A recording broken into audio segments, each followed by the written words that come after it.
Sa loob ng KTV bar sa Quezon Avenue, ang ilaw ay hindi kailanman naging totoo. Kumukutitap ito sa kisame na parang bituin na gawa sa plastik. Maganda sa paningin, pero walang init, walang katotohanan. Ang hangin ay mabigat, halo ng alak, pabango, at mga lihim na hindi kailanman binibigkas ng direkta. Sa gitna ng ingay ng karaoke at pilit na tawanan, si Nonoy ay gumagalaw na parang anino. Sanay sa ritmo ng gabi, sanay sa pagngiti kahit hindi naman masaya, sanay sa panonood nang hindi nakikita. Ngunit sa lahat ng nakasanayan niya, may isang bagay na hindi niya kailanman nasanay, ang makita si Anne sa piling ng ibang lalaki. Mula sa kabilang dulo ng hallway, natanaw niya ito, si Anne, o mas kilala ng iba bilang Syumara, nakasuot ng makinang na damit na kumakapit sa bawat galaw ng kanyang katawan. Ang buhok ay maayos na bumabagsak sa kanyang balikat at ang ngiting hindi niya mawari kung kailan naging totoo at kailan naging bahagi na lamang ng trabaho. May matandang lalaki na nakahawak sa kamay nito, bahagyang yumuyuko habang nagsasalita, at si Anne ay tumatawa. Magaan, malambing, halos perpekto. Ngunit kilala ni Nonoy ang mga pagitan ng tawang yon, ang mga sandaling-sandali kung saan bumabagsak ang maskara, kung saan ang mga mata nito ay nagiging tahimik, pagod, at tila may gustong sabihin pero hindi pwedeng sabihin. Hindi niya namalayang matagal na pala siyang nakatitig. Parang may kung anong humihila sa kanya, isang halo ng pag-aalala at isang bagay na mas mahirap aminin. Hindi ito selos, hindi pa, o marahil matagal na, pero ayaw niya lamang pangalanan. Sa mundo nila, ang mga ganitong damdamin ay parang bawal na salita, umiiral, pero hindi dapat bigkasin. Lumipas ang ilang oras at nang matapos ang shift, doon lamang muling naging si Anne ang babae sa harap niya. Walang ilaw na tumatama sa mukha, walang kliyenteng nakatingin, walang papel na kailangang gampanan. Tinanggal nito ang hikaw habang naglalakad papalapit sa kanya. At sa simpleng galaw na yon, may kung anong pamilyar, may kung anong tahimik na nagpapagaan sa dibdib ni Nonoy. Akala ko hindi ka sasabay sa akin, sabi nito. Bahagyang hinihingal, ang boses ay mas malambot kaysa kanina. Nauna na ako. Sumagot siya na hindi natuloy ang meeting, na pinauwi sila, na maraming ang tao, mga salitang normal, mga salitang ligtas, mga salitang hindi nagsasabi ng kahit ano tungkol sa tunay niyang nararamdaman. Naglakad sila palabas, iniwan ang ingay at ilaw sa likod nila, at sa bawat hakbang, tila unti-unting bumabalik ang katahimikan sa pagitan nila. Isang katahimikan na hindi awkward, kundi puno ng mga bagay na hindi sinasabi. February sabi ni Anne, habang hinahawi ang buhok sa kanyang muka. Peak season, maraming naghahanap ng intimate touch. May bahagyang tawa, pero hindi ito masaya. Parang biro na matagal nang nasanay sabihin kahit hindi na nakakatawa. Idinagdag pa niya ang tungkol sa mga matatandang lalaki at ngumiti si Nonoy, pero hindi siya tumawa. Hindi dahil hindi nakakatawa, kundi dahil masyado na niyang naiintindihan ang likod ng mga salitang yon. Pinilit niyang gawing magaan ang usapan. Tinanong ang tungkol sa kliyente at sumagot si Anne na malaki ang tip, na maganda ang kita, na parang iyon ang dapat ipagdiwang. Ngunit sa loob ni Nonoy, may kung anong kumikirot. Hindi dahil sa pera, kundi dahil sa paraan kung paano ito nakuha. Sandaling natahimik ang dalawa, at sa katahimikang iyon, mas narinig ni Nonoy ang sariling tibok ng puso niya. Napansin ko kanina, biglang sabi ni Anne, tumigil sa paglalakad at tumingin diretso sa kanya. Tingin ka ng tingin sa akin. Parang nahuli siya sa isang bagay na matagal na niyang tinatago. Hindi siya agad nakasagot, at sa sandaling iyon, parang may pagkakataon siyang sabihin ang totoo, na oo, tumitingin siya, na hindi niya maiwasan, na bawat galaw ni Anne ay parang may sariling gravity na humihila sa kanya. Ngunit ngumiti lang siya. Binabantayan lang kita, sabi niya. Pilit na normal ang tono. Baka kasi nababastos ka na. At sa sagot niyang yon, parang may kung anong nagsara. Isang pinto na muli niyang hindi binuksan. Lumambot ang mukha ni Anne at nagpasalamat ito at sa simpleng salamat, may kung anong init na dumaloy sa kanya. Sapat para magpatuloy, sapat para manatili sa kung ano sila ngayon, magkaibigan. Hindi ka na iba sa akin, dagdag niya, halos hindi niya namalayang nasabi. Mahalaga ka sa akin. Tumigil si Anne, bahagyang namula, at sa ilaw ng poste sa kalsada, kitang-kita niya ang reaksyon na yon. Hindi para sa kliyente, hindi para sa pera, kundi para sa kanya. Anong nangyayari sa'yo? Biro nito, pero mahina ang boses. Kinikilig ka ba? Napangiti siya, umiwas ng tingin, at sinabing gutom lang yon. At sa sandaling yon, pinili na naman niyang itago ang katotohanan sa likod ng isang biro. Nagpunta sila sa isang maliit na burger stand sa kanto. Umupo sa plastik na upuan, hawak ang pagkain na malayo sa marangyang mundo na iniwan nila. Doon, sa ilalim ng kupas na ilaw, mas malinaw ang lahat. Ang pagod sa mukha ni Anne, ang tahimik na pag-aalala ni Nonoy, at ang distansyang hindi nila kayang tawirin. Paminsan-minsan, nagkakatitigan sila, sabay iwas. Parang may linya sa pagitan nila na parehong alam, ngunit walang gustong pangalanan.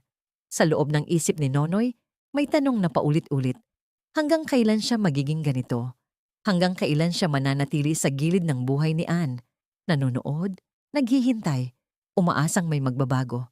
At sa loob naman ng isip ni Anne, may isa ring tanong na mas tahimik, pero mas mabigat. May posibilidad pa ba ng ibang buhay?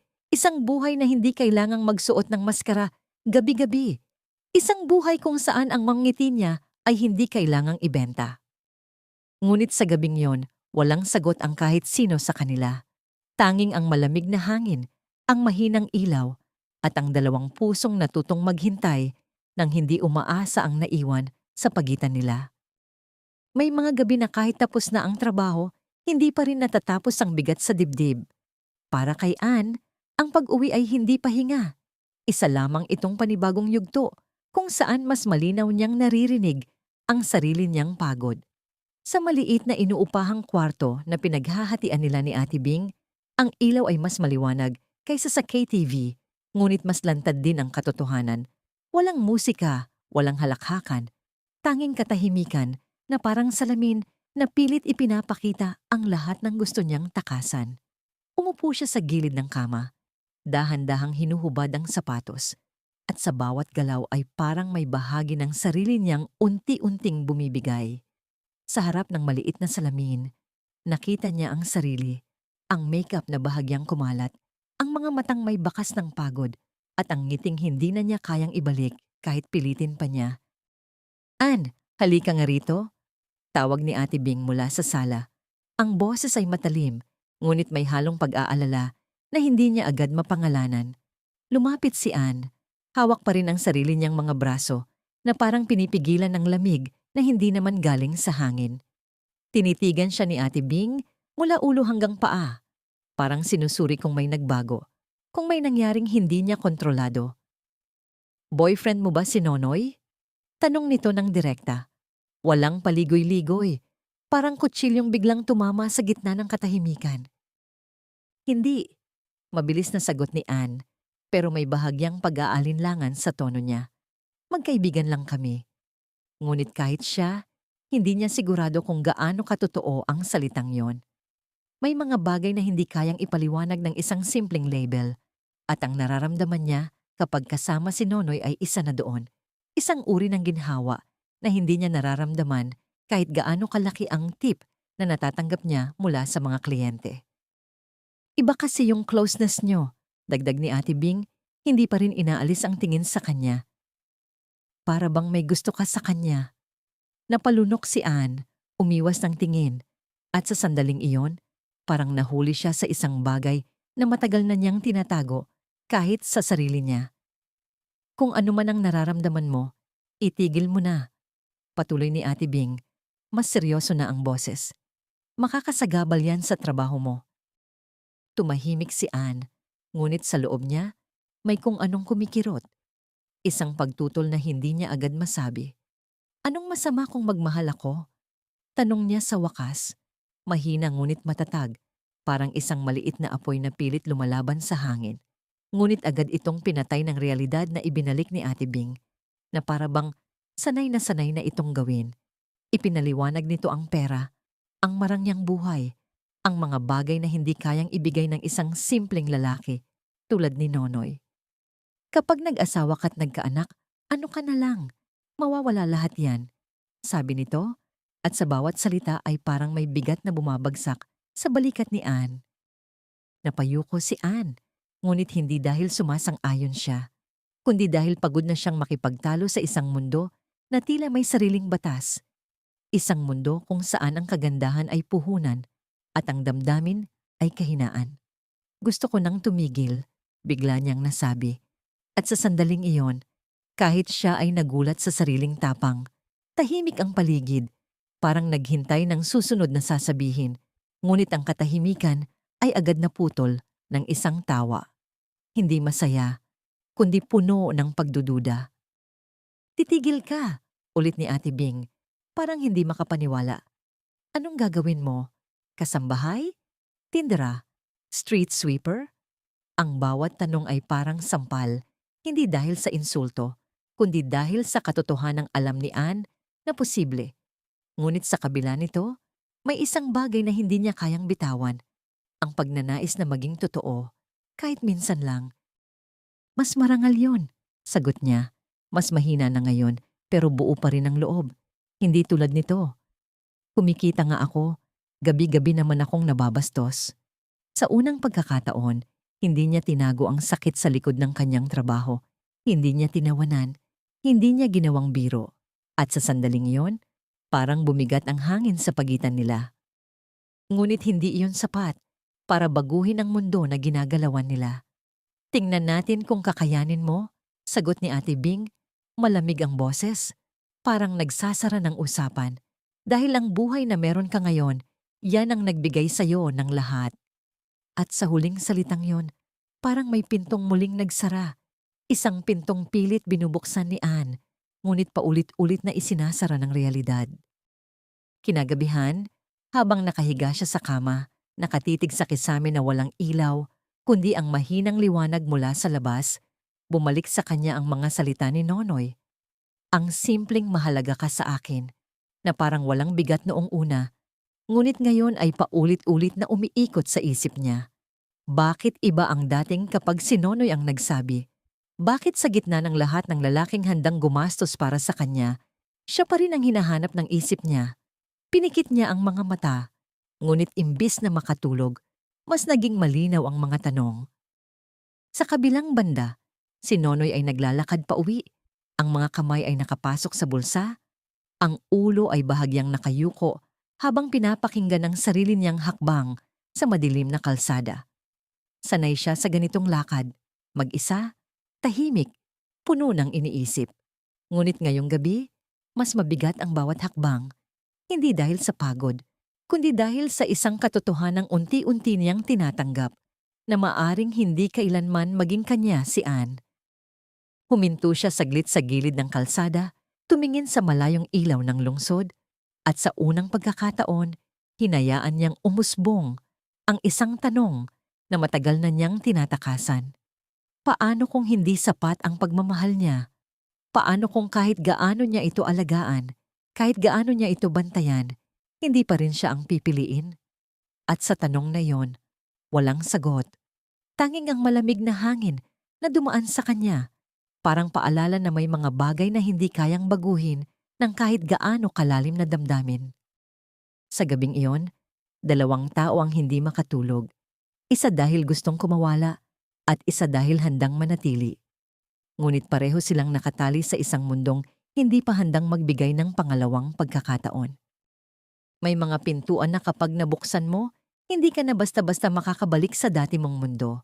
Para kay Anne, ang gabing iyon ay hindi lamang isa pang trabaho. Isa itong paanyaya sa isang realidad na mas mapanganib, mas marangya, at mas walang awa. Nakatayo siya sa harap ng salamin. Ang ilaw ay mas maliwanag kaysa karaniwan. Tinatamaan ang bawat detalye ng kanyang mukha na parang sinusubukang alalahanin kung sino ba talaga siya sa ilalim ng lahat ng ito. Maingat niyang inayos ang buhok, Pinantay ang lipstick at sandaling tumigil, tinitigan ang sarili na parang naghahanap ng sagot sa isang tanong na hindi niya mabuo.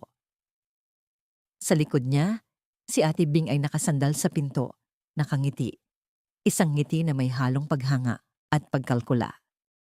Ann, may bago akong kliyente para sa'yo, sabi nito, at sa tono pa lamang, alam na ni Ann na hindi ito basta-basta. Politiko. Ang salitang iyon ay parang malamig na hangin na dumaan sa likod niya. Hindi niya agad maipaliwanag kung bakit, ngunit may kung anong bumigat sa dibdib niya.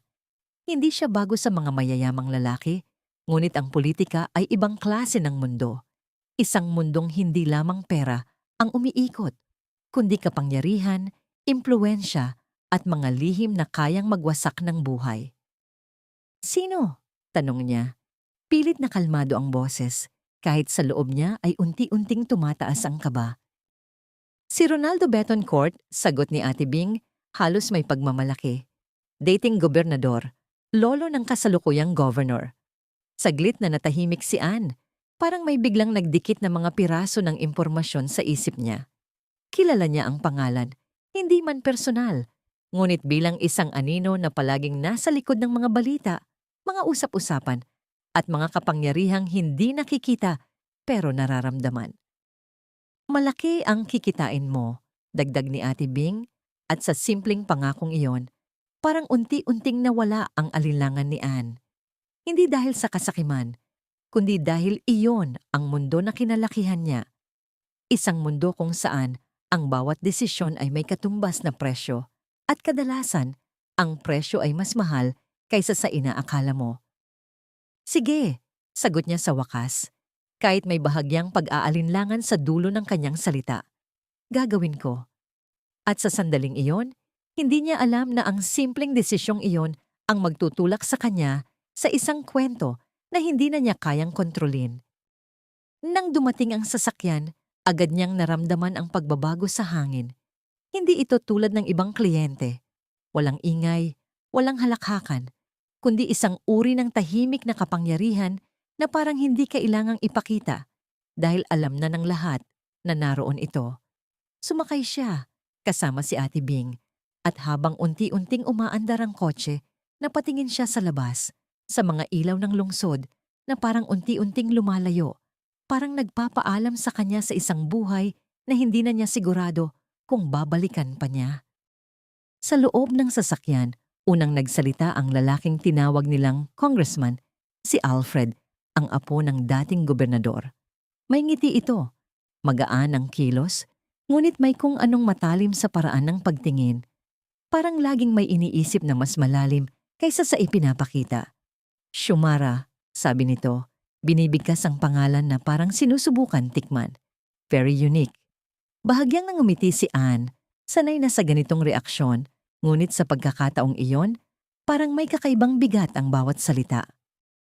Pagdating nila sa mansion, agad siyang sinalubong ng karangyaan, malalaking ilaw, makintab na sahig, at hangin na parang puno ng kapangyarihan, ngunit sa likod ng lahat ng iyon, may kung anong malamig, parang may mga matang hindi mo nakikita, pero ramdam mong nakatingin sa'yo.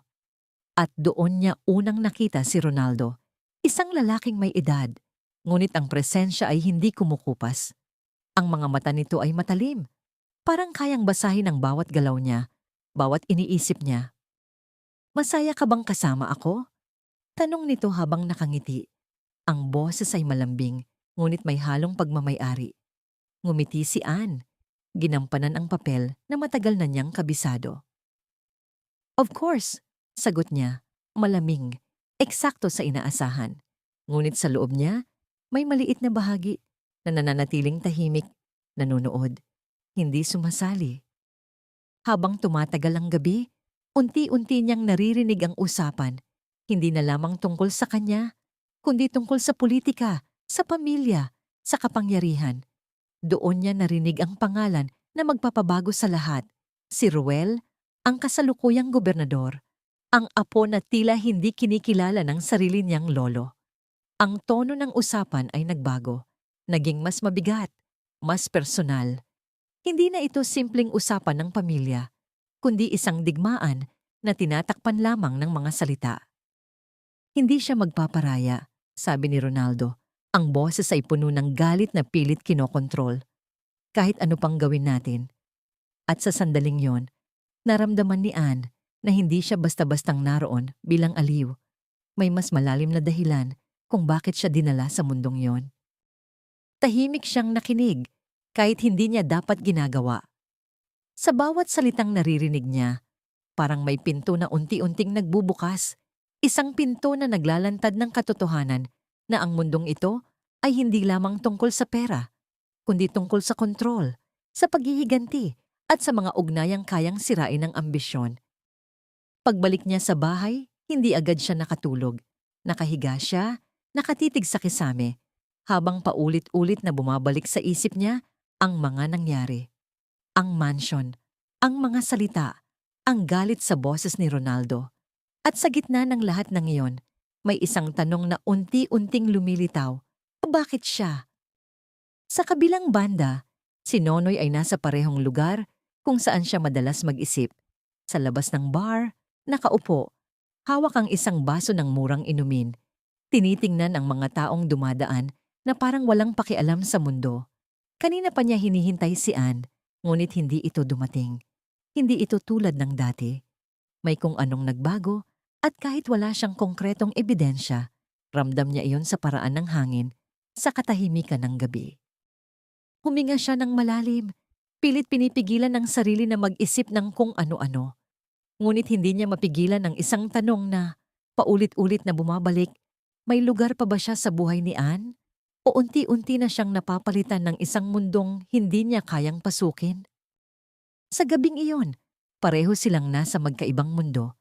Si Anne, nasa loob ng isang larong hindi niya pa lubos na uunawaan, at si Nonoy, naiwan sa gilid, nanonood sa isang kwento na unti-unting lumalayo sa kanya. Ngunit ang hindi nila alam, ang dalawang mundong iyon ay papalapit na sa isang banggaan na hindi nila kayang takasan. May mga distansyang hindi sinusukat sa layo, kundi sa katahimikan. At iyon ang unti-unting naramdaman ni Nonoy. Hindi na sa pagitan ng dalawang lugar, kundi sa pagitan nilang dalawa ni Anne. Dati, sabay silang umuuwi, sabay kumakain sa mumurahing burger stand, sabay tumatawa sa mga bagay na tila walang halaga, ngunit para sa kanila ay sapat na upang mapawi ang pagod. Ngunit ngayon, ang mga gabing iyon ay naging alaala na lamang, parang eksenang paulit-ulit niyang binabalikan sa isip, ngunit hindi na muling mangyayari sa realidad. Sa loob ng KTV bar, pareho pa rin ang ilaw, pareho pa rin ang ingay, ngunit may kulang. Parang may isang bahagi ng gabi na hindi na kumpleto. Madalas niyang mapansin na hindi na pumapasok si Anne sa parehong oras, at kapag pumapasok man ito, hindi na sila nagkakatagpo ng matagal. May mga gabing hindi niya ito nakikita, at may mga gabing dumadaan lamang ito na parang hangin, naroon, ngunit hindi mahawakan. Isang gabi, habang nag-aayos siya ng mga baso sa counter, may narinig siyang bulungan mula sa dalawang kapwa empleyado. Sinusundo na raw siya ngayon. Sabi ng isa, may halong inggit at paghanga, yung dating governor mismo. Hindi niya agad pinansin, ngunit ang pangalan ay parang pako na dahan-dahang bumaon sa kanyang isipan. Alam niya kung sino yon. Narinig na niya. Nakita na rin niya kung paano nagbago ang mga mata ni Anne mula nang pumasok ito sa mundong iyon. Hindi niya alam kung bakit, ngunit bigla siyang napahinto. Ang simpleng paghawak niya sa baso ay naging mabigat, parang may kung anong humihila sa kanya pababa. Pinilit niyang ipagpatuloy ang trabaho, ngunit sa bawat galaw, mas lumilinaw ang isang bagay na matagal na niyang iniiwasan. Nagseselos siya. Hindi sa paraan na marahas o galit, kundi sa isang tahimik na uri ng selos na kumakain mula sa loob, na hindi kayang ipakita, na hindi kayang ipaglaban. Nang matapos ang shift, hindi siya umuwi agad. Sa halip, naglakad siya sa labas. Ang mga ilaw ng lungsod ay tila mas maliwanag kaysa dati, ngunit hindi sapat upang palinawin ang gumugulo sa isip niya. At doon niya nakita, sa kabilang bahagi ng kalsada, isang kotse na unti-unting huminto, at mula roon ay bumaba si Anne. Nakasuot ito ng mas elegante kaysa karaniwan.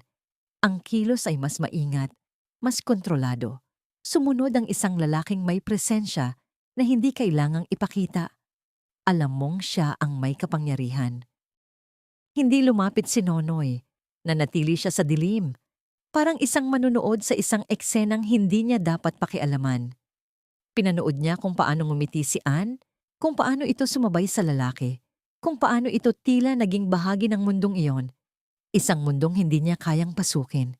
At sa sandaling iyon, may kung anong tuluyang nabasag sa loob niya. Hindi malakas, hindi marahas, kundi tahimik. Parang isang salamin na unti-unting nagkaroon ng bitak. Ganun pala. Mahina niyang bulong sa sarili kahit walang nakakarinig. Hindi niya alam kung ano ang eksaktong ibig niyang sabihin, ngunit ramdam niya ang bigat ng katotohanan yon. Hindi na lamang siya natatakot mawala si Anne. Unti-unti na itong nawawala.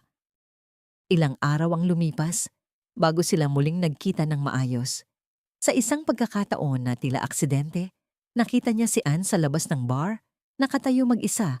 Ang mukha ay walang makeup, ang mga mata ay mas malinaw kaysa dati. Nonoy, sabi nito, parang nagulat pero may halong ginhawa sa boses. Ikaw pala. Ngumiti siya, ngunit hindi na ito katulad ng dati. May halong pag-iingat, may halong pag-aalinlangan. Hindi ka ba susunduin? Tanong niya, pilit na casual ang tono, kahit alam niyang hindi simpleng tanong yon. Out of town si Ronaldo, sagot ni Anne, bahagyang kibit-balikat. Next week pa babalik. At sa simpleng sagot na yon, parang may kung anong gumaan sa dibdib ni Nonoy. Isang bagay na ayaw niyang aminin dahil alam niyang hindi ito dapat maramdaman. Naglakad sila ng magkasama, tulad ng dati, ngunit hindi na ito katulad ng dati. May mga sandaling tahimik sila, hindi dahil komportable, kundi dahil may mga bagay na hindi nila alam kung paano sisimulan. Alam mo, sabi ni Anne, basag ang katahimikan. Magulo talaga ang pamilya nila. Lahat sila nag-aaway dahil sa kapangyarihan. Tumango si Nonoy, kahit hindi niya lubos na naiintindihan ang mundong yon. Ganun talaga sa politika, sagot niya. Walang kaibigan, walang pamilya. Napatingin sa kanya si Anne, parang may gustong itanong, pero hindi itinuloy. Ayoko ng ganun, mahina nitong sabi. Mayaman ka nga, wala ka namang maramdamang pagmamahal. Sa sandaling iyon, parang may kung anong tumama sa puso ni Nonoy, hindi dahil sa sinabi ni Anne, kundi dahil sa paraan ng pagkakasabi nito. Parang may lungkot na hindi kayang itago, parang may pagod na hindi kayang takpan ng ngiti. Bigla niyang naitanong, hindi niya alam kung bakit. Parang ko sa itong lumabas, may ginagawa ba kayo ni Ronaldo? Agad siyang napahinto sa sariling tanong, ngunit huli na.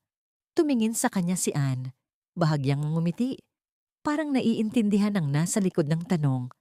Interesado ka? Biro nito, ngunit hindi niya ito sinagot. Sa halip, tumingin lamang siya, tahimik, naghihintay. Wala, sagot ni Anne sa huli. Walang ganon. At sa sagot na yon, parang may kung anong napawi sa loob ni Nonoy. Isang maliit na ginhawa na hindi niya dapat maramdaman, ngunit hindi niya mapigilan. Kaibigan kita, dagdag niya, halos hindi niya namalayang nasabi. Ngunit bago pa niya maituloy ang gusto niyang sabihin, naputol siya ng sariling pag-aalinlangan. May mas malalim pa sana, may mas totoo pa sana, ngunit pinili niyang manahimik. Kaibigan lang ba? Tanong ni Anne, diretso, walang paligoy. Sa sandaling iyon, parang tumigil ang mundo. Nakatitig siya, hindi makapagsalita, habang ang lahat ng gusto niyang sabihin ay nag-uunahan sa isip niya. Oo, mahal niya ito. Matagal na. Ngunit ang katotohanan yon ay parang isang bagay na hindi niya kayang ipaglaban. Sa tingin mo? Sagot niya sa wakas, isang tanong na tinakpan ng katotohanan. At tulad ng inaasahan, tinawanan lamang ito ni Anne. Parang naiintindihan, parang tanggap na ang sagot na hindi niya sinabi. Ngunit sa loob niya, may isang bagay na malinaw. Hindi na sapat ang pagiging kaibigan. Hindi na sapat ang panunood mula sa gilid. Ngunit kahit alam niya iyon, wala pa rin siyang lakas, upang baguhin ang lahat. Sa gabing yon, habang naglalakad silang magkatabi, pareho silang may gustong sabihin, pareho silang may gustong aminin, ngunit pareho ring pinili ang katahimikan. At sa katahimikang yon, unti-unting lumalalim ang pagitan, isang pagitan na hindi nila namamalayan, ngunit unti-unting nagiging imposible ng tawirin. May mga desisyon na hindi agad sumisigaw ng mali, hindi agad nananakit, kundi dahan-dahang pumapasok sa buhay mo na parang normal lang, hanggang sa isang araw, maramdaman mong wala ka ng paraan para umatras. Para kay Ann, ang sandaling tinawag siya ni Ate Bing sa isang tahimik na sulok ng KTV bar ay hindi mukhang simula ng isang trahedya. Ngunit sa mismong gabing iyon, may isang linya na tahimik niyang tinawiran. Isang linya na naghihiwalay sa kung sino siya dati at kung sino na siya magiging pagkatapos nito. Nakaupo siya sa harap ni Ate Bing. Ang ilaw mula sa neon sign ay tumatama sa gilid ng kanyang mukha, nagbibigay ng aninong parang hinahati siya sa dalawang magkaibang katauhan. At sa sandaling iyon, hindi niya alam kung alin sa dalawa ang tunay. Ann, sabi ni Ate Bing, mababa ang boses ngunit may bigat. Hindi ka na lang basta escort ngayon. At bago pa man niya itanong kung ano ang ibig sabihin nito, naramdaman na niya ang malamig na kaba na unti-unting gumagapang sa kanyang dibdib. Parang may paparating na hindi niya magugustuhan ngunit wala siyang lakas para pigilan. Magiging spy ka. Dagdag nito, diretso, walang emosyon. Parang normal na utos lamang. Ngunit ang salitang iyon ay tumama kay Ann na parang biglang pagbagsak ng ilaw sa isang madilim na entablado. Lahat ay naging mas malinaw, mas delikado, mas totoo. Hindi siya agad nakapagsalita. Hindi dahil hindi niya naiintindihan, kundi dahil masyado niyang naiintindihan ang ibig sabihin nito. Naiintindihan niya na hindi na ito simpleng pagngiti. Hindi na ito simpleng pag-arte, kundi panlilin lang. Isang bagay na may tunay na magiging biktima. Ipinaliwanag ni Ate Bing ang plano, ang paglapit kay Governor Well, ang pagkuha ng impormasyon, ang pagbibigay nito kay Ronaldo. At sa bawat detalye, pakiramdam ni Ann ay unti-unti siyang hinihila palayo sa sarili niyang konsensya. Ngunit sa parehong sandali, naroon din ang realidad na matagal na niyang kinakapitan. Ang pera, ang seguridad, ang takot na mawala ang lahat kung siya ay tumanggi. Paano ko gagawin yon? Tanong niya sa wakas, at sa tanong na yon, wala nang pagtutol, tanging isang tahimik na pagsuko, isang pag-amin na pinili na niyang magpatuloy kahit alam niyang mali. Gamitin mo kung ano ang meron ka, sagot ni Ate Bing, gaya ng ginagawa mo lagi. At sa simpleng sagot na yon, parang pinilit siyang paniwalaan na wala namang nagbago, na pareho lang ito ng dati, ngunit sa loob niya, alam niyang hindi totoo iyon. Kinagabihan, hindi siya makatulog, nakahiga siya sa madilim na kwarto, ang ilaw mula sa labas ay dumadaan sa kurtina at gumuguhit ng mahihinang linya sa kisame. At sa bawat sandaling nakatitig siya roon, parang nakikita niya ang sarili niyang nahahati, ang Ann na gustong huminto, at ang Syumara na kailangang magpatuloy. At sa gitna ng katahimikan, isang mukha ang paulit-ulit na lumilitaw sa isip niya. Si Nonoy. Ang paraan ng pagtingin nito sa kanya na parang hindi siya isang bagay na kailangang gamitin, na parang may halaga siya kahit wala ang lahat ng ito. At doon siya lalo nasaktan dahil alam niyang kung pipiliin niya ang landas na ito, mas lalo siyang lalayo sa isang taong yon. Kinabukasan, nagsimula ang lahat sa isang bar na mas tahimik, mas elegante, mas mapanganib sa paraang hindi halata. At doon niya unang nakita si Roel Betancourt, nakaupo mag-isa. Walang bodyguard sa tabi, walang yabang sa kilos, ngunit may presensya na hindi mo kailangang ipaalala dahil kusa mo itong mararamdaman. At sa sandaling iyon, kahit hindi pa siya lumalapit, may kakaibang tensyon na agad na buo. Hindi tulad ng mga lalaking nakasanayan niya. Hindi siya agad tinignan na parang pag-aari. Hindi siya sinukat mula ulo hanggang paa. Bagkus ay parang sinuri kung sino siya sa likod ng lahat ng iyon. Lumapit siya, ngumiti, ginamit ang boses na matagal na niyang pinagpraktisan, at nagsimula ang usapan na parang isang simpleng pagkikita lamang. Ngunit sa bawat salita, Alam niyang may dalawang layer, ang ipinapakita niya at ang tunay niyang pakay. Shumara, sabi niya nang tanungin ang pangalan. Pinili ang maskara at nang ulitin yon ni Ruel na parang natural lang, walang halong paghusga. May kung anong bahagyang gumalaw sa loob niya na hindi niya inaasahan.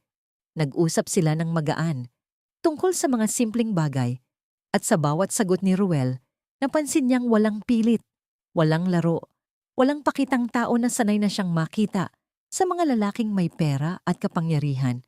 At doon siya lalo na bahala dahil mas madaling magsinungaling sa taong walang pakialam. Ngunit paano ka magsisinungaling sa taong marunong makinig? Escort girl ako? Bigla niyang sinabi. Parang sinusubukang sirain ang kahit anong posibilidad ng koneksyon.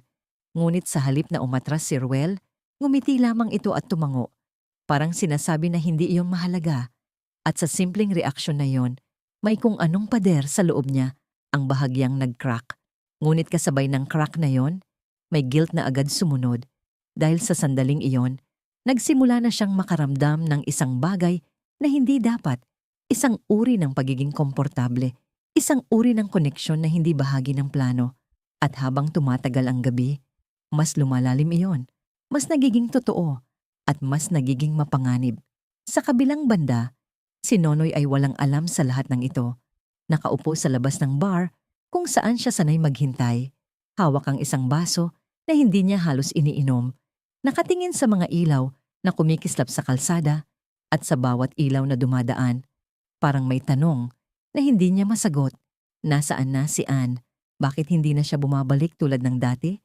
At gaano kalayo na ba ang pagitan nilang dalawa? Sa gabing iyon, dalawang tao ang nagsimula ng dalawang magkaibang landas.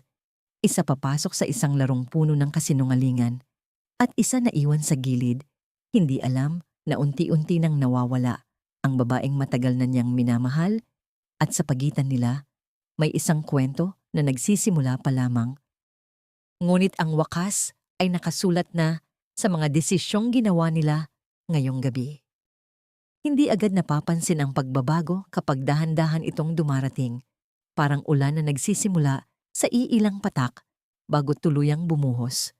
Sa mga sumunod na araw, ang pagkikita ni Ann at Ruel ay naging mas madalas, mas natural, at mas delikado sa paraang hindi agad mahahalata. Sa bawat pagpasok ni Ann sa Kapitolyo, dala ang espesyal na pahintulot na ibinigay mismo ng gobernador. May kakaibang pakiramdam na sumasalubong sa kanya.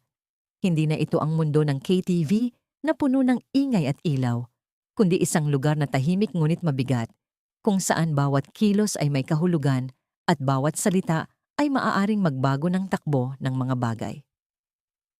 Sa unang tingin, tila normal lamang ang lahat. Mga tao na abala sa trabaho, mga dokumentong ipinapasa mula sa isang mesa patungo sa isa pa, at si Ruel, nakaupo sa gitna ng lahat ng iyon, parang sentro ng isang mundong umiikot sa kanya. Ngunit habang mas tumatagal si Ann sa lugar na yon, mas nararamdaman niyang hindi siya basta bisita lamang, kundi isang bahagi ng isang planong hindi niya na kayang ihinto. Sa bawat pag-uusap nila, mas nagiging komportable si Ruel, mas nagiging totoo, at iyon ang bagay na hindi inaasahan ni Ann. Ang makita ang isang taong may kapangyarihan na hindi nagtatago sa likod nito.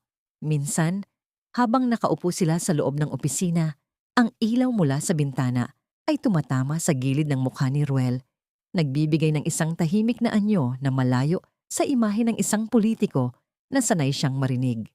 Ang tahimik mo ngayon, sabi nito, nakatingin sa kanya na parang may hinahanap na sagot sa loob ng katahimikan niya. At sa sandaling iyon, hindi niya alam kung anong mas mahirap, ang magsinungaling o ang magsabi ng totoo. Nag-iisip lang, sagot niya.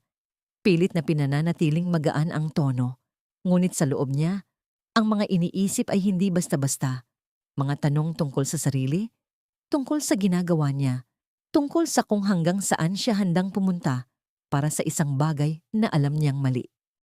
Unti-unti, ang distansya na dapat ay pinapanatili niya ay nagiging mas manipis, halos hindi na makita, at sa bawat ngiti na ibinibigay niya, hindi na niya sigurado kung alin ang totoo at alin ang bahagi lamang ng papel na ginagampanan niya.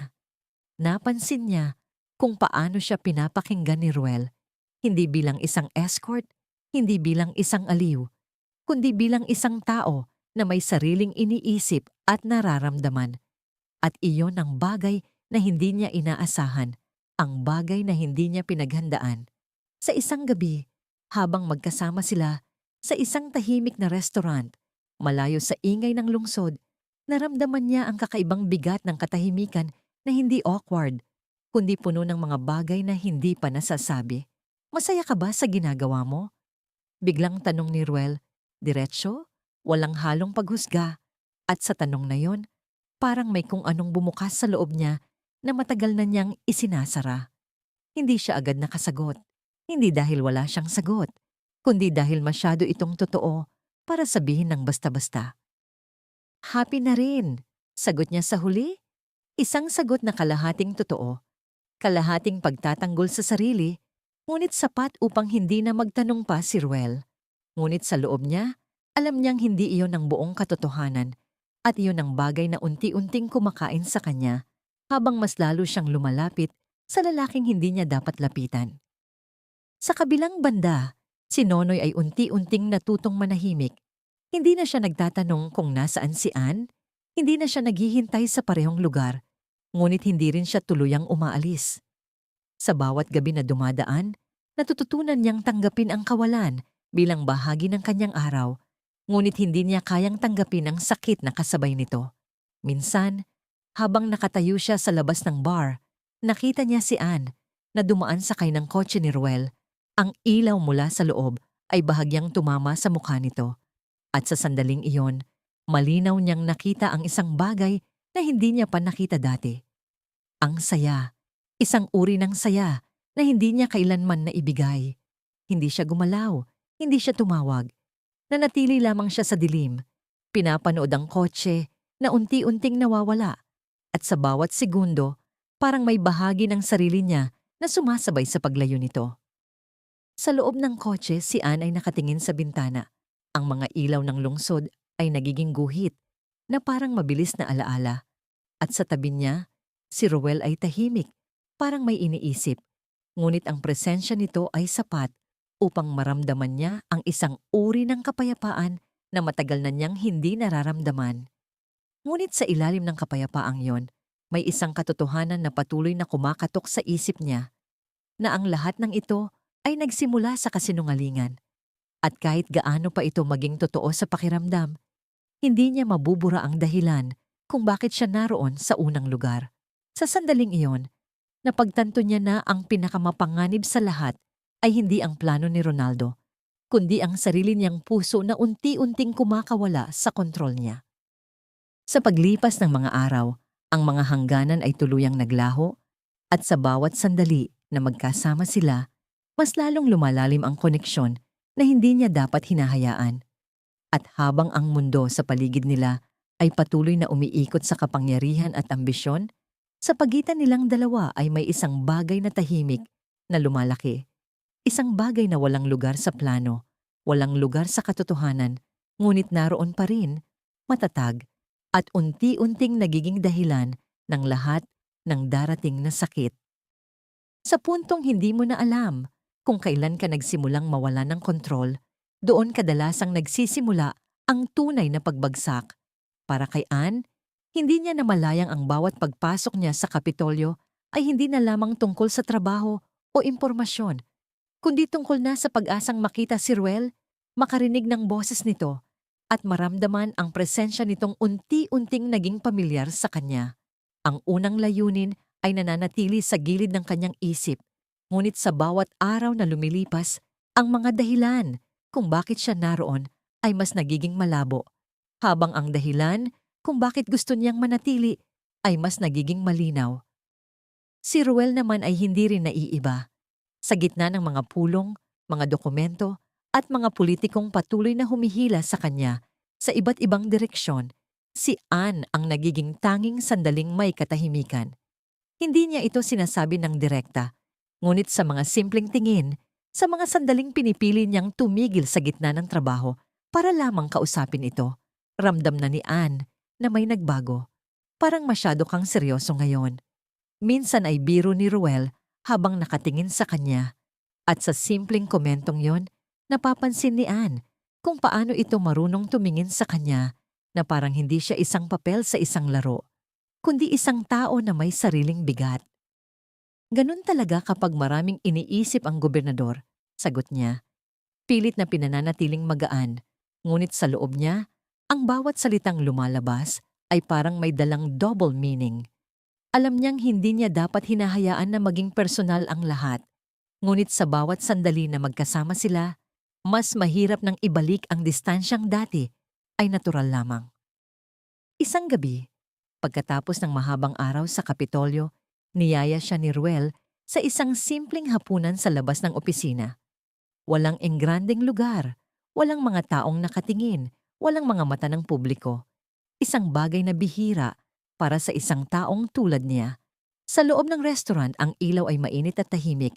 At sa unang pagkakataon, nakita ni Anne si Ruel hindi bilang gobernador, kundi bilang isang lalaking pagod din, may iniisip din, at marahil kasing ligaw din ng kanya. Bakit ka ba palaging tahimik? Tanong nito habang hinihigop ang tubig. At sa pagkakataong iyon, hindi agad nakasagot si Anne. Dahil ang totoo, hindi siya tahimik. Marami siyang gustong sabihin, ngunit hindi niya alam kung saan magsisimula. At mas lalo niyang hindi alam kung hanggang saan siya dapat magsabi ng totoo. Hindi lang ako sanay sa ganitong lugar, sagot niya sa huli. Kalahati ng katotohanan, kalahati ng pag-iwas. Ngumiti si Ruel, hindi mapanghusga, hindi mapilit, kundi parang naiintindihan. Hindi ka naman kailangang masanay agad, sabi nito. At sa simpleng linyang yon, parang may kung anong bumitaw sa loob ni Anne. Sa mga sumunod na araw, mas lumalim ang kanilang ugnayan. Hindi ito biglaan, hindi rin ito dramatiko, kundi parang dahan-dahang pagkalunod sa tubig na akala mo kaya mong kontrolin. May mga pagkakataong nagtatawanan sila sa mga simpleng bagay, may mga sandaling nagkakasalubong ang tingin nila at mas tumatagal kaysa dapat, at may mga oras na ang katahimikan sa pagitan nila ay hindi na kailangang punan ng salita. At sa bawat sandaling iyon, mas lalo niyang nararamdaman ang isang bagay na matagal na niyang iniiwasan, na ang ginagawa niya ay unti-unting nagiging totoo. Ngunit sa likod ng lahat ng iyon, nandoon pa rin si Nonoy. Hindi sa harap, hindi sa gitna, kundi sa gilid ng isip niya, isang tahimik na presensya na hindi nawawala. Minsan, habang nakatingin siya sa salamin ng opisina ni Ruel, naalala niya ang mga gabing magkasama sila ni Nonoy sa KTV, ang simpleng pagkain sa gilid ng kalsada, ang mga salitang walang halong agenda. At sa sandaling iyon, biglang sumakit ang dibdib niya sa isang uri ng konsensyang hindi niya matakasan. Sa kabilang banda, si Nonoy ay unti-unti nang natutong huwag magtanong. Ngunit hindi ibig sabihin nito ay hindi na siya nasasaktan. Sa bawat balita na hindi niya sinasadya marinig, sa bawat bulong tungkol sa gobernador at escort girl, may bahagi sa kanya na gustong sumigaw, ngunit mas pinipili niyang manahimik. Isang gabi, habang mag-isa siya sa labas ng KTV, nakita niya muli si Anne na sumakay sa kotse ni Ruel. At sa pagkakataong iyon, hindi na simpleng selos ang naramdaman niya, kundi isang tahimik na pag-amin na maaaring wala na siyang lugar sa buhay nito. At sa loob ng sasakyan, habang magkatabi sina Anne at Ruel, may katahimikan na hindi na komportable, kundi mabigat.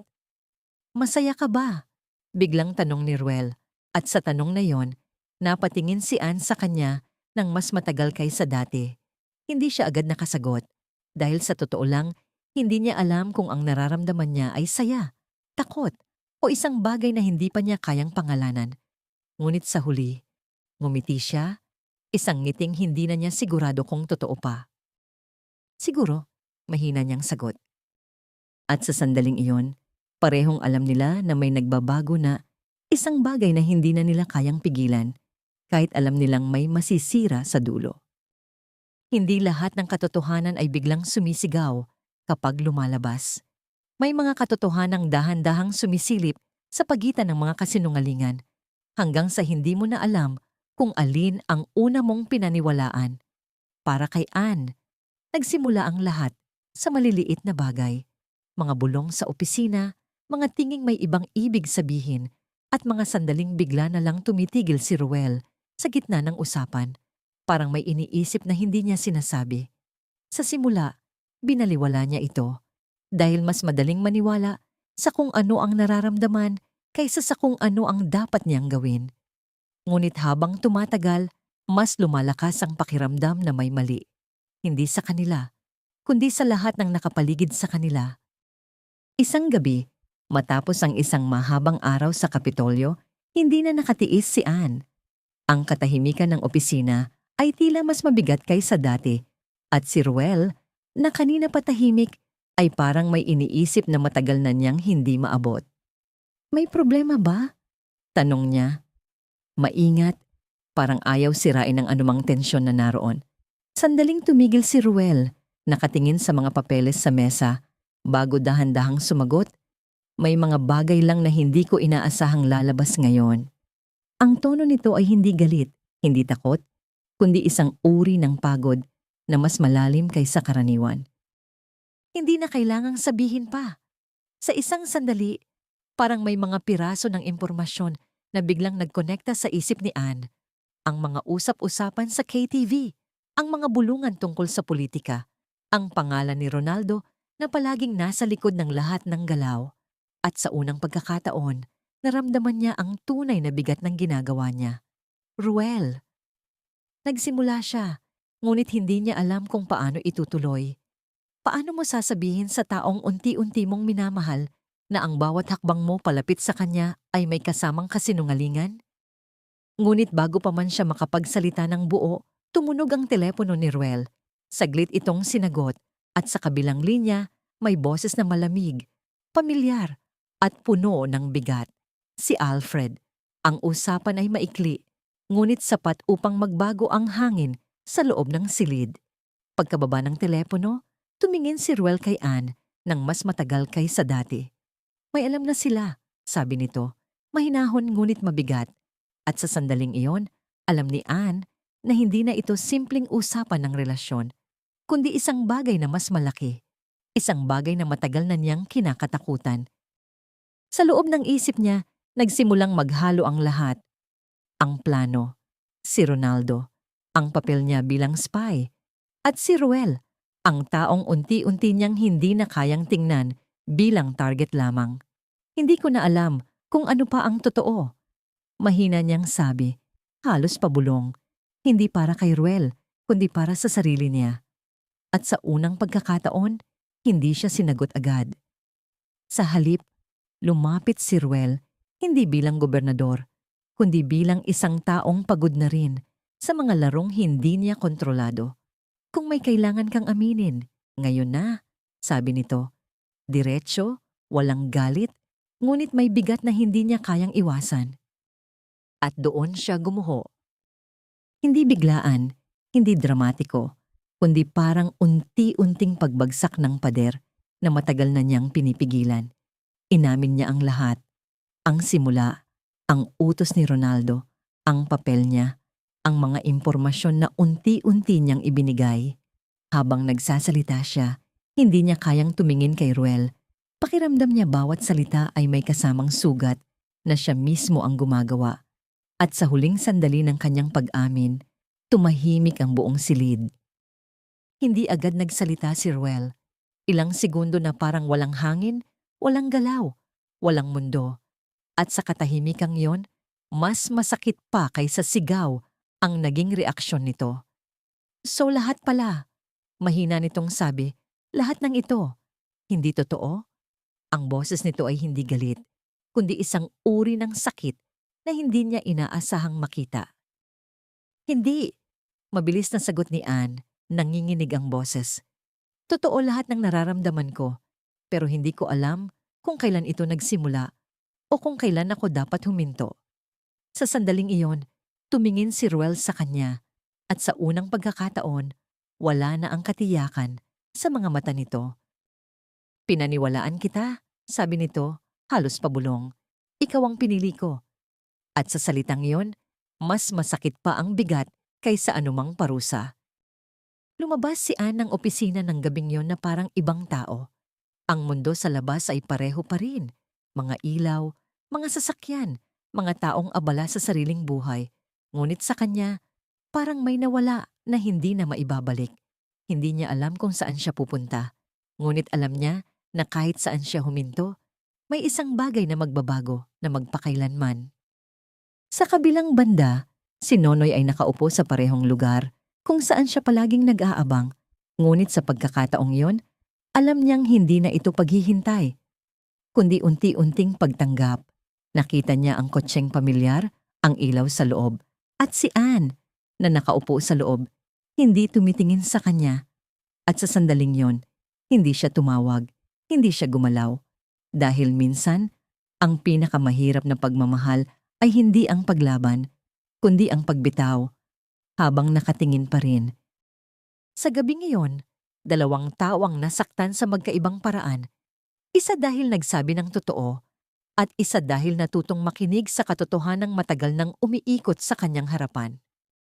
May mga sandali na ang katahimikan ay mas malakas pa kaysa anumang sigaw, at iyon ang bumalot sa buong Kapitolyo nang kumalat ang mga bulong tungkol kay Ruel at sa babaeng tinatawag nilang escort girl.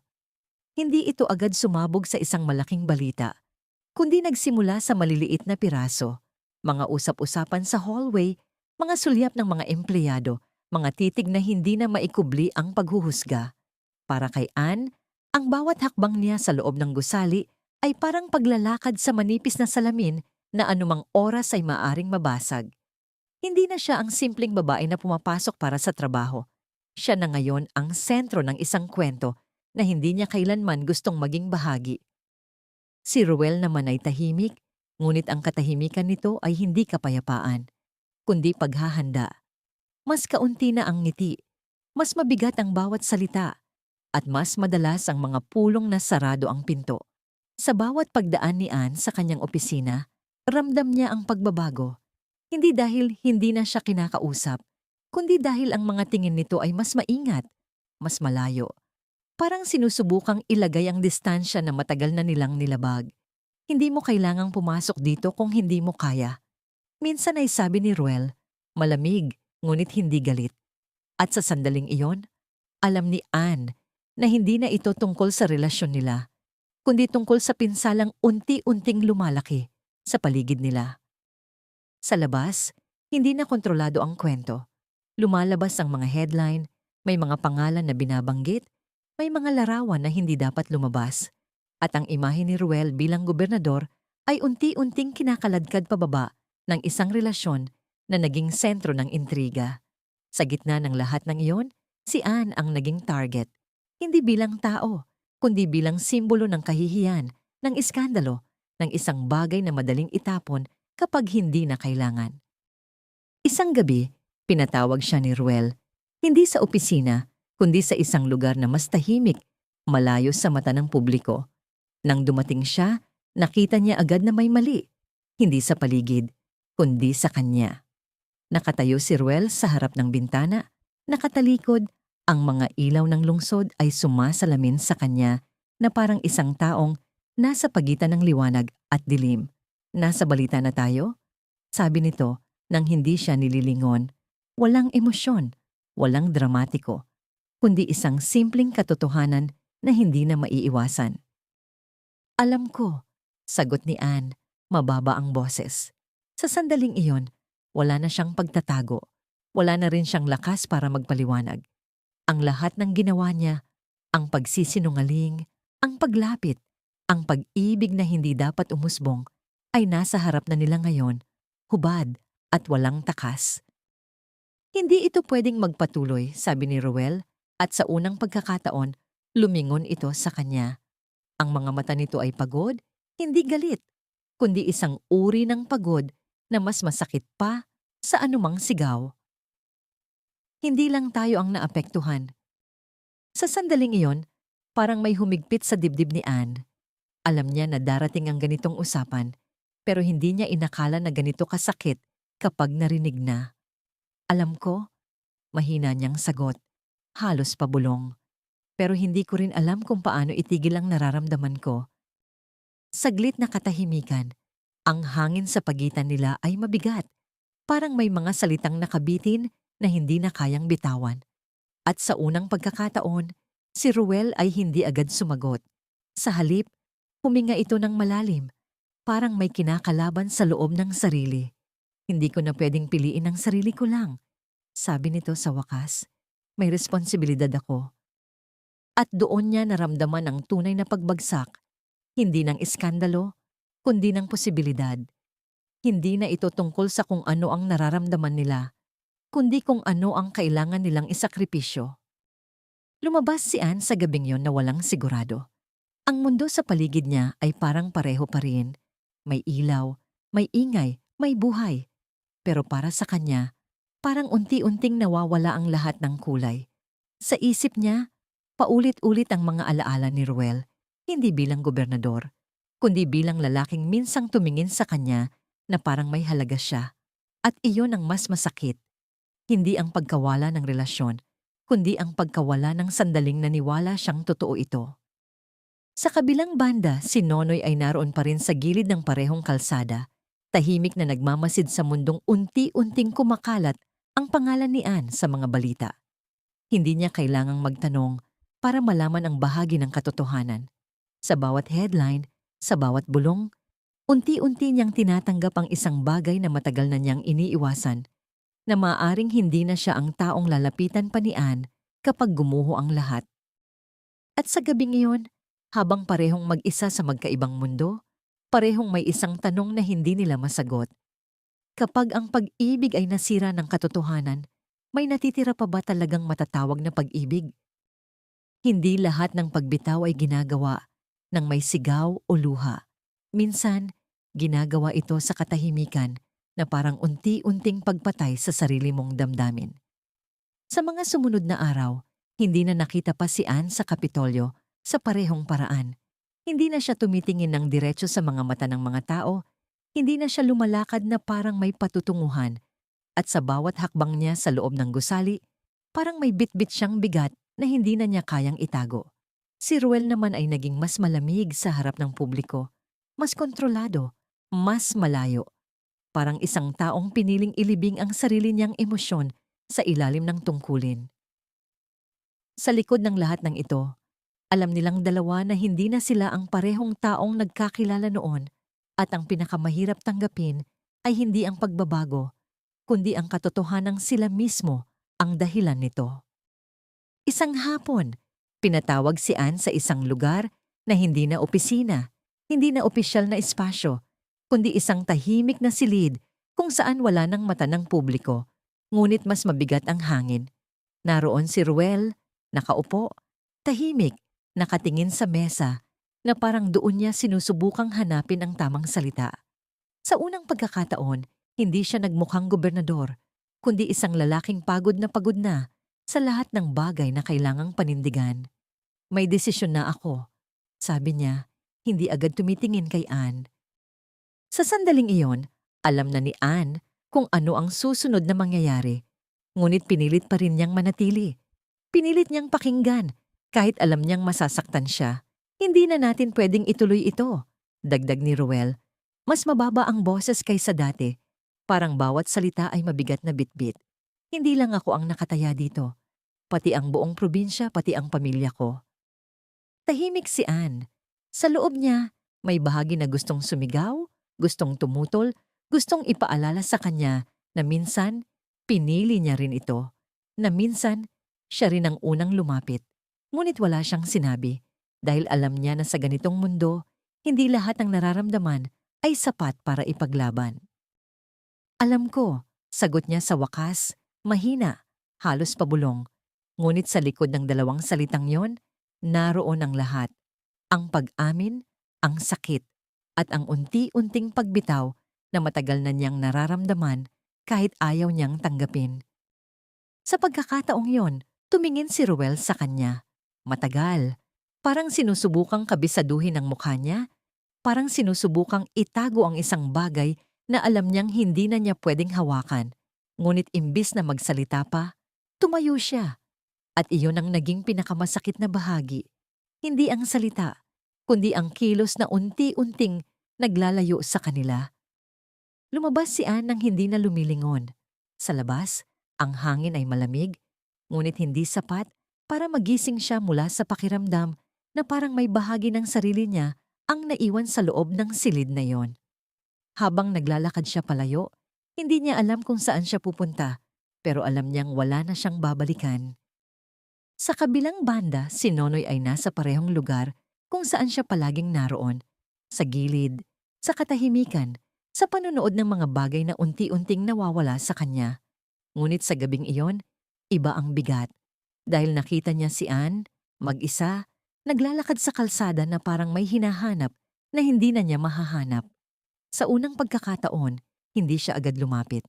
Hindi dahil wala siyang pakialam, kundi dahil alam niyang minsan, ang presensya ay hindi na sapat para ayusin ang isang bagay na matagal nang nabasag. Ngunit sa huli, nilapitan niya pa rin ito. Tahimik, walang tanong, walang paliwanag. Tumabi siya kay Anne at naglakad silang dalawa sa ilalim ng ilaw ng poste na paulit-ulit na kumikislap.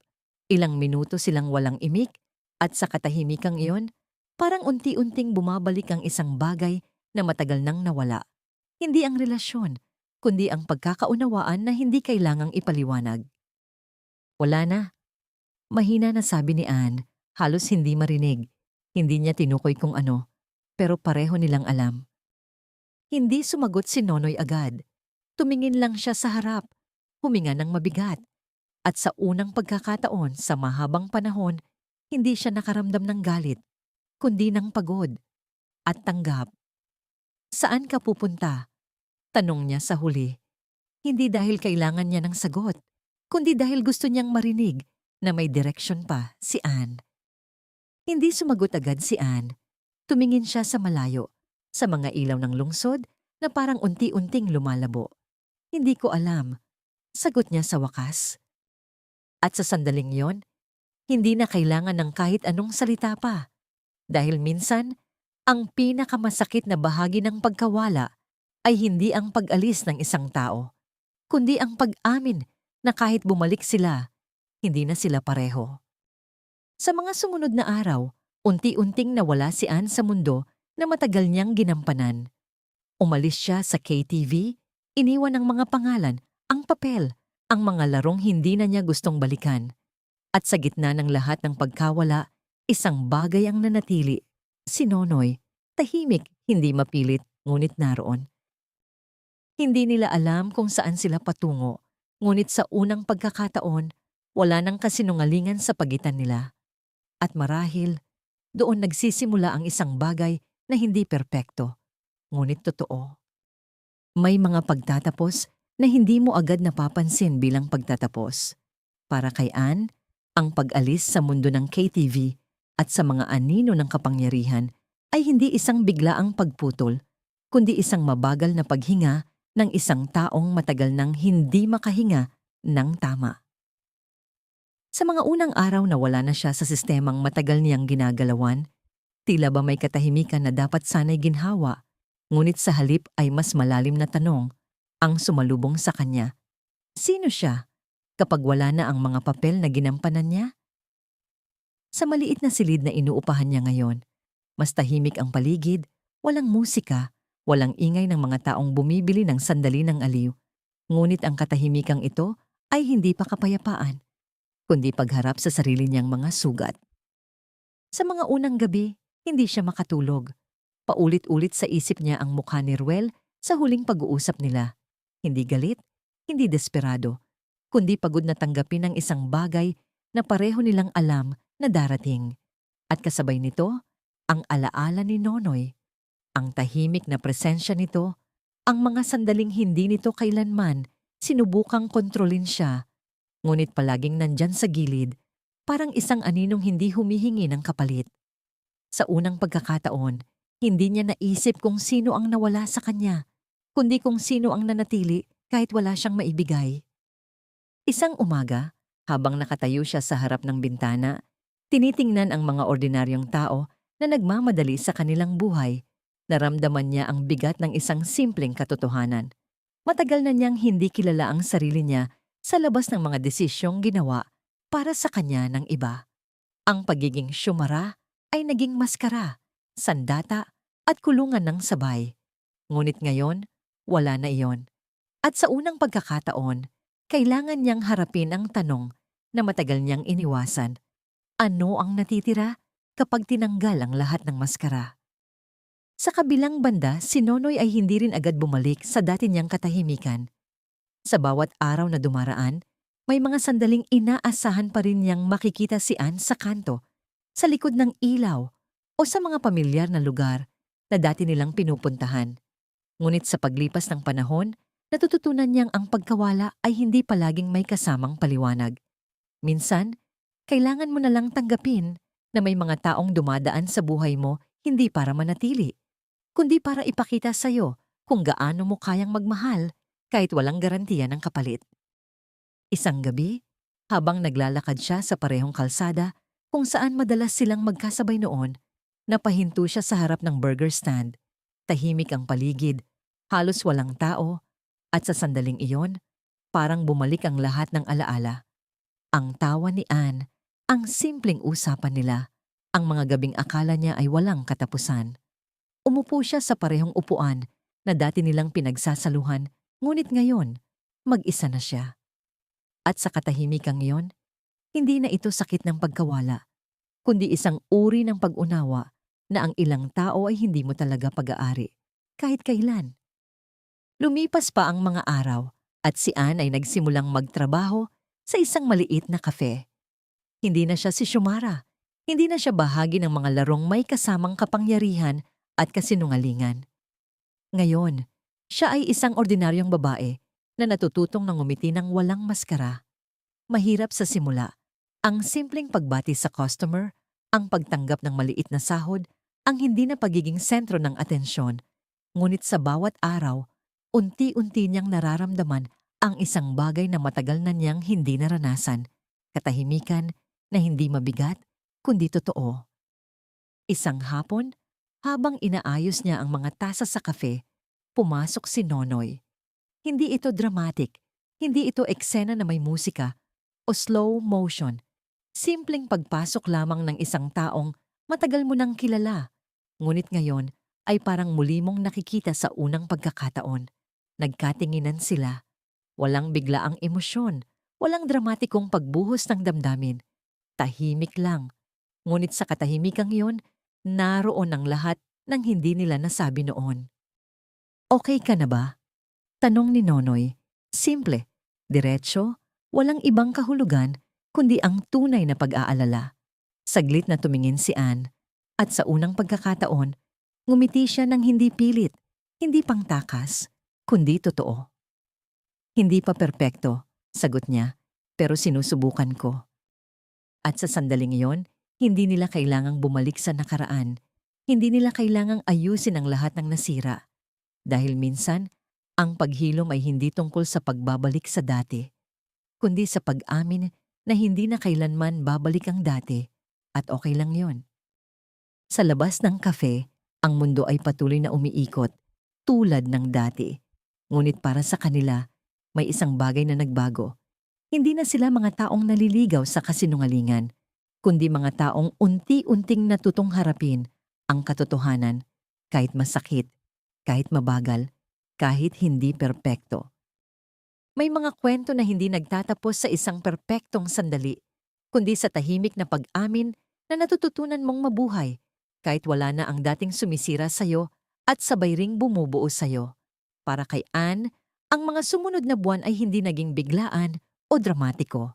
Ito ay parang dahan-dahang paggising mula sa isang mahabang panaginip na puno ng ilaw, ingay, at mga taong hindi kailanman tunay na nakilala ang kanyang pangalan.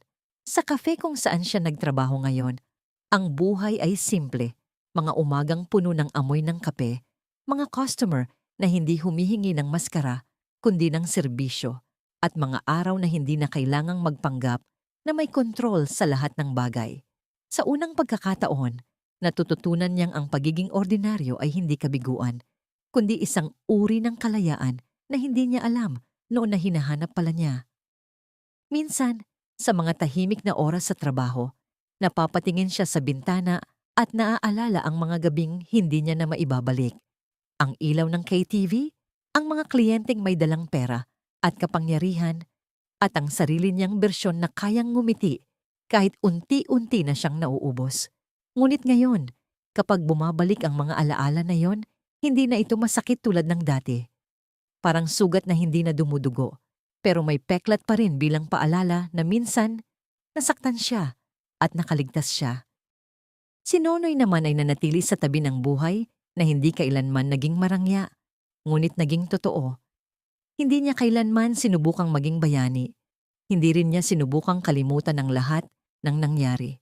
Sa halip, tinanggap niya na may mga taong dumarating sa buhay hindi para manatili, kundi para turuan kang magmahal kahit walang kasiguraduhan. Sa bawat araw na lumilipas, unti-unti niyang natutunan na ang pag-ibig ay hindi palaging tungkol sa pag-aangkin, kundi tungkol sa kakayahang bitawan kapag kailangan, kahit masakit, kahit hindi mo pa gusto. Isang hapon, nagkataon na muling nagtagpo ang kanilang mga landas sa harap ng kafe. Hindi ito planado, hindi rin inaasahan. Si Ann ay nasa labas. Hawak ang isang tray, habang si Nonoy ay papalapit lang sana para bumili ng kape. Nagkatinginan sila, at sa sandaling iyon, parang huminto ang lahat ng ingay sa paligid nila. Ngunit hindi sa dramatic na paraan, kundi sa paraan na tahimik kang pinapaalalahanan ng buhay na may mga taong hindi mo kailanman ganap na mawawala kahit hindi na kayo tulad ng dati. Matagal na, sabi ni Nonoy, simpleng pagbati, walang laman ng galit, walang bigat ng nakaraan, kundi isang natural na pagkilala sa isang taong minsan naging mahalagang bahagi ng buhay niya. Ngumiti si Ann, at sa ngiting iyon, hindi na siya si Xiomara.